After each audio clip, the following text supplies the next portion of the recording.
Información precisa, completa, veraz, objetiva e independiente. Directo a tu pantalla.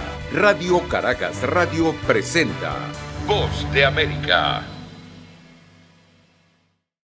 La posición expresada por el presidente Luis Lacalle Pou durante la reunión de la Comunidad de Estados Latinoamericanos y Caribeños, donde cuestionó la falta de libertades y el estado de los derechos humanos en Cuba, Venezuela y Nicaragua, dividió en Uruguay al oficialismo de la oposición. En ese encuentro, el presidente de Uruguay expresó su rechazo al encarcelamiento de opositores y a que no haya democracias plenas. Nosotros, en esta voz tranquila pero firme, debemos decir con preocupación que vemos gravemente lo que ocurre en Cuba, en Nicaragua y en Venezuela. Esa posición generó reacciones a favor y en contra en Uruguay. El 2 veces presidente de la República, Julio María Sanguinetti, opinó que el presidente Lacalle Pou estuvo a la altura de las circunstancias con sus críticas a gobiernos totalitarios. Por su parte, el ex subsecretario de Relaciones Exteriores, Ope Pasquet, dijo que lo expresado por el mandatario representa a la mayoría de los uruguayos. Por el contrario, desde el opositor Frente Amplio, la coalición de partidos de izquierda, se criticó al mandatario. El ex embajador de Uruguay en Cuba, durante el gobierno del Frente Amplio, Eduardo Lorie, cuestionó las declaraciones y las calificó como injerencistas. El candidato a presidir al Frente Amplio, Fernando Pereira, criticó a Lacalle Pou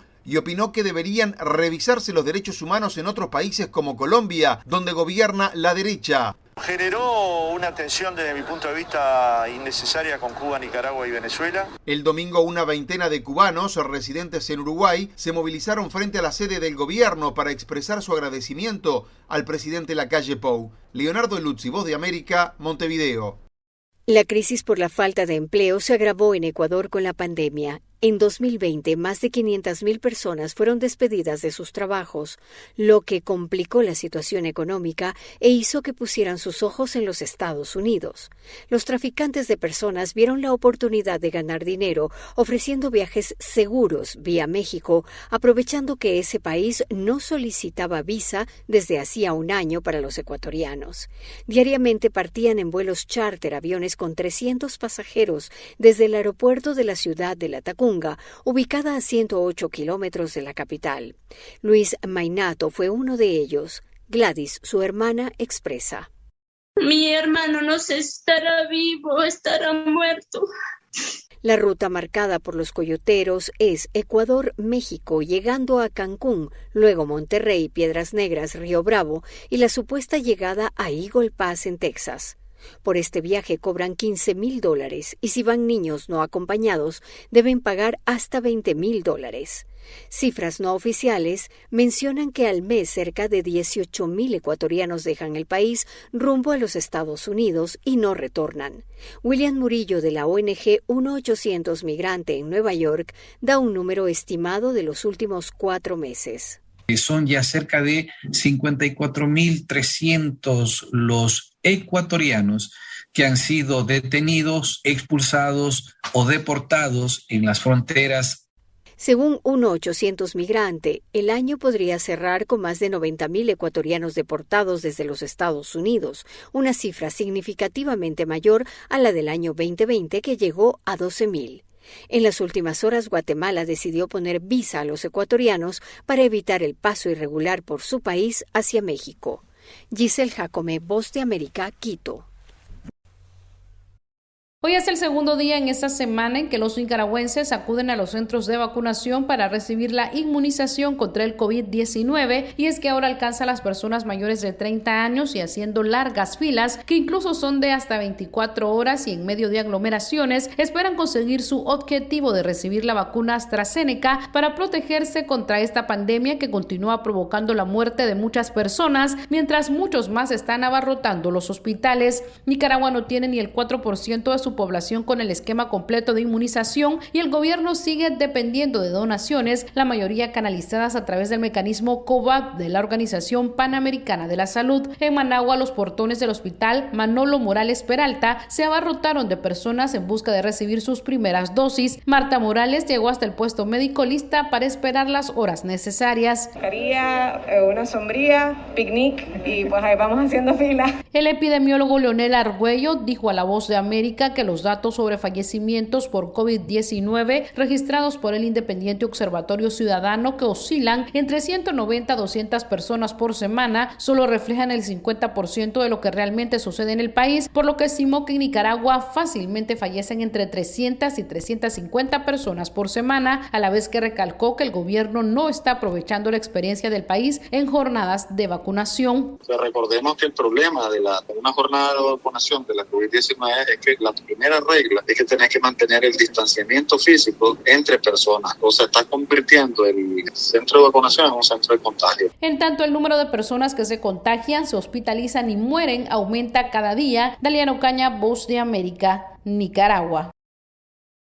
Guatemala es la nación que encabeza geográficamente la región centroamericana, con una particular importancia por su cercanía con México y Estados Unidos. Su población sobrepasa los 16 millones y de ellos el 41% es indígena. Sin embargo, la pobreza extrema, que alcanza a un 23.4% de las personas, y la tasa de desempleo de 2.4% reflejan los grandes retos que se tienen a 200 años de su independencia. El presidente de la República, Alejandro Yamatei, hizo un llamado a la unidad y refirió los enormes desafíos que enfrenta el país. La pobreza, la desigualdad, la desnutrición. David Casasola, analista económico del Centro de Investigaciones Económicas Nacionales, resalta que pese a la estabilidad macroeconómica que se ha logrado en medio de la pandemia, Guatemala no ha sido capaz de encontrar un modelo de desarrollo que ofrezca oportunidades para todas las familias, principalmente para las más pobres. Que necesitan una atención especial debido a que se encuentran en condiciones bastante complejas y que generalmente pues de ahí salen muchas personas que terminan migrando. Explica que esa migración es producto de la falta de condiciones adecuadas en el país. Sin embargo, ese es otro tema que necesita una política de Estado, como resalta el analista independiente Fernando Castro. A pesar de tener un centro de atención al migrante en Guatemala, no han respondido a la necesidad que se tiene de crear una política migratoria. Para Pablo Hurtado, secretario ejecutivo de la Asociación de Investigación y Estudios Sociales, otro de los grandes desafíos es el involucramiento de la población en los procesos públicos para dar paso a una verdadera política y lucha contra la corrupción. Con eso se está desbalanceando el normal funcionamiento de un sistema democrático. En Guatemala, cerca del 50% de los niños sufre desnutrición crónica, ocupando el primer lugar en América Latina y el sexto en el mundo en desnutrición infantil, un desafío más por atender de forma urgente. Eugenia Sagastume, Voz de América, Guatemala. Estados Unidos ha puesto fin a su guerra exterior de mayor duración con la retirada total de las tropas de Afganistán el 31 de agosto. Pero aún quedan varios desafíos, incluido el qué se hará con los sospechosos de terrorismo que aún se encuentran detenidos en la prisión de Guantánamo en Cuba. En enero de 2002, algunos meses después de los ataques del 11 de septiembre, los primeros detenidos relacionados con la guerra contra el terrorismo fueron llevados al campo de detención estadounidense en la bahía de Guantánamo, luego de ser capturados en Afganistán o en cualquier otro lugar del mundo. En aquel momento, el presidente George W. Bush dijo: ha sido necesario trasladar a estas personas a un entorno en el que puedan ser retenidas en secreto, interrogadas por expertos y, cuando proceda, procesadas por actos terroristas. La prisión, ubicada en una base naval estadounidense en la bahía de Guantánamo, Cuba, era una forma de dar a los expertos en antiterrorismo más libertad de acción en sus interrogatorios, según Chris Garrity, investigadora de la iniciativa Bridge en la Universidad de Georgetown. Las personas que están en prisión no están sujetas a la ley estadounidense, y a pesar de muchas leyes internacionales sobre el estado de los prisioneros de guerra, Estados Unidos es realmente, ya sabes, ha desarrollado sus propias categorías como combatientes enemigos. El sucesor de George W. Bush, Barack Obama, se comprometió a cerrar la controversial prisión, pero no lo hizo durante sus 2 mandatos como presidente. Y ahora, el presidente Joe Biden ha lanzado una revisión del centro de detención con el objetivo de cerrarlo antes de que finalice su mandato, pero al parecer el actual mandatario estadounidense enfrenta los mismos obstáculos que su predecesor demócrata, según el experto en derecho constitucional Jonathan Harfitz. Creo que el problema es que hay una serie de restricciones para cerrar Guantánamo en este momento. Las restricciones para llevar prisioneros a Estados Unidos para ser juzgados. Hay restricciones para transferir prisioneros a otros países, por lo que creo que es importante eliminar esos obstáculos. La resistencia de los republicanos en el Congreso de los Estados Unidos es otro factor clave, dice Matthew Howe, exdiputado estadounidense y veterano de combate de la Infantería de Marina del Centro de Política Internacional, y cree que las críticas a la retirada caótica de la nación de Afganistán hará que el presidente Biden se muestre reacio a mirar con suavidad al terrorismo, especialmente después de que varios exdetenidos de Guantánamo aparecieron en el nuevo gobierno talibán. Hoy solo hay 39 detenidos en Guantánamo, algunos de los cuales recién ahora están siendo llevados a juicio, 2 décadas después del 11 de septiembre. Héctor Contreras, Voz de América, Washington.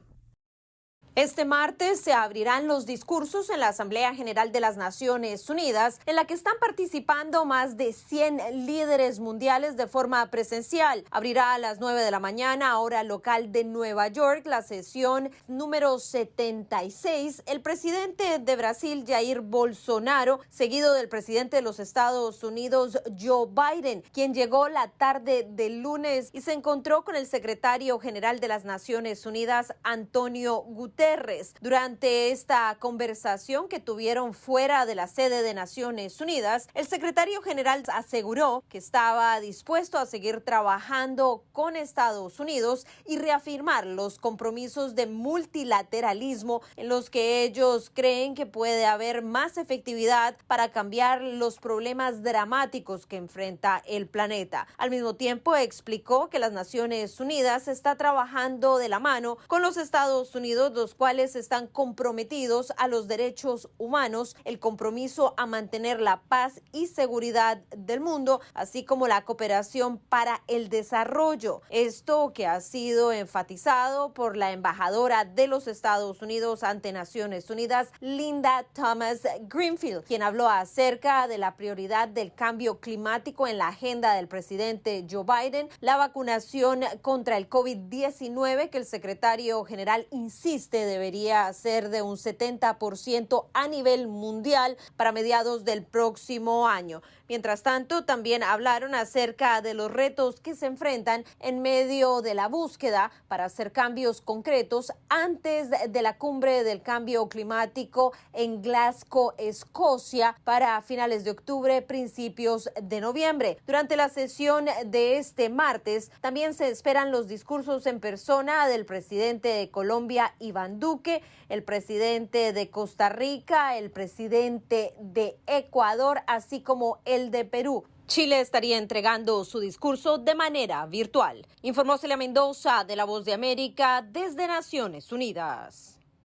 Los esfuerzos de Estados Unidos para luchar contra la corrupción y quienes la alientan y protegen continúa centrada en regiones que tienen un claro problema para resolver, y en ese sentido el Departamento de Estado de Estados Unidos incluyó el lunes a 5 magistrados del Tribunal Constitucional de la Corte Suprema de Justicia de El Salvador y a 2 altos funcionarios de la Fiscalía y el Ministerio Público en Guatemala. Este es uno más de los pasos que ya se han dado hasta ahora en relación a este tema en países centroamericanos, y es el mensaje de que no se tolerará la corrupción, y estas medidas determinan que los integrantes de estas listas no pueden obtener visa para viajar a Estados Unidos ni ingresar al país en caso de que la tengan desde antes. El secretario de Estado, Antony Blinken, destacó que en apoyo a las aspiraciones democráticas del pueblo salvadoreño y guatemalteco, se nombraba a los magistrados salvadoreños Elsie Dueñas de Avilés, Óscar Alberto López Jerez, Héctor Naún Martínez García, José Ángel Pérez Chacón y Luis Javier Suárez Magaña. Y en el caso de Guatemala, a la fiscal general y jefa del Ministerio Público, Consuelo Porras, y al secretario general del Ministerio Público, Ángel Arnoldo Pineda Alba. En un comunicado emitido por el Departamento de Estado, el secretario Blinken destacó: Estados Unidos seguirá usando las herramientas que tiene a su disposición para promover la rendición de cuentas cuentas por los ataques contra las aspiraciones democráticas de los pueblos de Centroamérica y acotó: continuaremos asociándonos con funcionarios gubernamentales que demuestren su dedicación para combatir la corrupción y fortalecer la gobernabilidad democrática. Desde El Salvador, el presidente Nayib Bukele respondió a través de su cuenta en Twitter planteando 4 puntos. El primero dice textualmente: queda claro que la lista no tiene nada que ver con corrupción, sino que es pura política e injerencia de la más bajera. Luego, advierte que es extraño que no se menciona a nadie de la oposición, nadie del gobierno de Honduras, y afirma que es raro. Por su parte, el gobierno de Guatemala emitió anoche un comunicado en el que destaca como una falta de respeto hacia las relaciones internacionales que Estados Unidos acuse sin pruebas o sustentos, viole los derechos humanos y dé valor a declaraciones de quienes cuentan con intereses personales y procesos pendientes en Guatemala.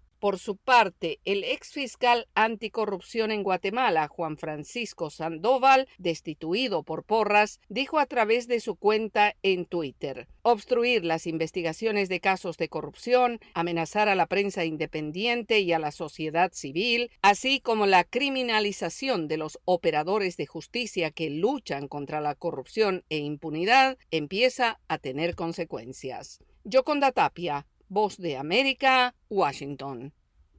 El Banco Mundial suspendió un importante estudio sobre las condiciones de los negocios en el mundo después de que los investigadores descubrieran que los directivos del organismo presionaron a sus empleados para que modificaran los datos sobre China y otras naciones.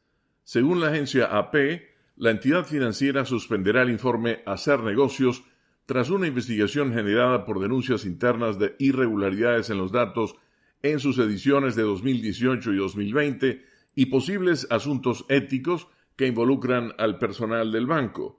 Los empleados modificaron los datos sobre China para mejorar su clasificación después de ser presionados por la oficina del entonces presidente del Banco Mundial, Jim Yong Kim, y de la entonces directora ejecutiva Kristalina Georgieva, y uno de sus asesores concluyó una investigación realizada para el banco por el bufete de abogados Wilmer Hale, con sede aquí en la capital estadounidense. El Banco Mundial, con sede en esta ciudad, es una de las mayores fuentes de financiación para el desarrollo del mundo. Algunos gobiernos citan el informe Hacer Negocios, que analiza los impuestos, la burocracia, la regulación y otras condiciones comerciales para tratar de atraer inversiones. El estudio clasifica a los países en función de factores como cuán sencillo o gravoso es registrar una empresa, hacer cumplir legalmente un contrato, resolver una quiebra, obtener una conexión eléctrica o recibir permisos de construcción. Timothy Ash, especialista senior de estrategia soberana de mercados emergentes en la empresa Blue Bay Asset Management, dijo que no se puede subestimar la importancia del informe Hacer Negocios para los bancos y empresas que intentan evaluar el riesgo de un país en particular. Con la nota económica desde Washington, Leonardo Bonet, Voz de América. La audiencia televisiva de los premios Emmy el domingo alcanzó 7,4 millones de espectadores, según datos publicados por la emisora CBS, 16% más que el mínimo histórico del año pasado de 6,4 millones. El máximo reciente de los Emmy fue en 2013, cuando 17,7 millones de personas sintonizaron el programa. Los programas de streaming The Crown y la comedia Ted Lasso fueron los grandes ganadores el domingo de Netflix y Apple TV Plus respectivamente. Los programas de las cadenas principales CBS, ABC, NBC y Fox quedaron prácticamente excluidos, con la excepción del programa de NBC Saturday Night Live. Desde su debut, Apple TV Plus ha lanzado decenas de programas y películas originales y está tratando de competir no solo con Netflix, sino también con Walt Disney Company, AT&T y Amazon.com. La banda surcoreana BTS estuvo en Naciones Unidas promoviendo objetivos globales que abordan la pobreza, la desigualdad, la injusticia y el cambio climático previo a la reunión anual de líderes mundiales.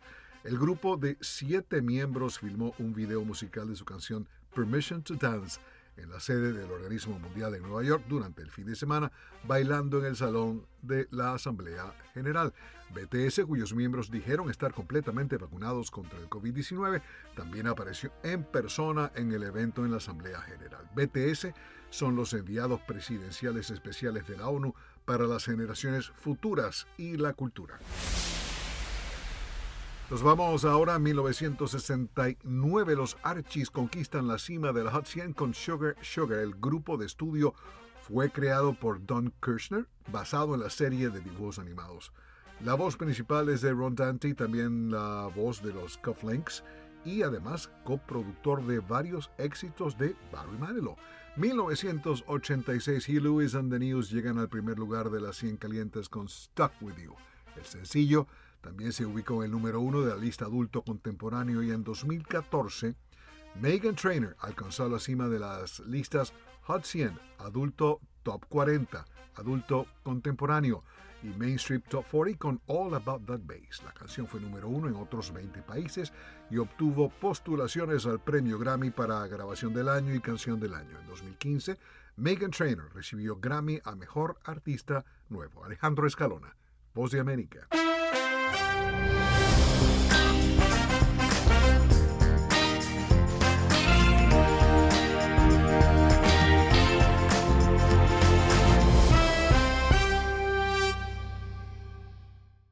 Información precisa, completa, veraz, objetiva e independiente. Directo a tu pantalla. Voz de América en RCR 750.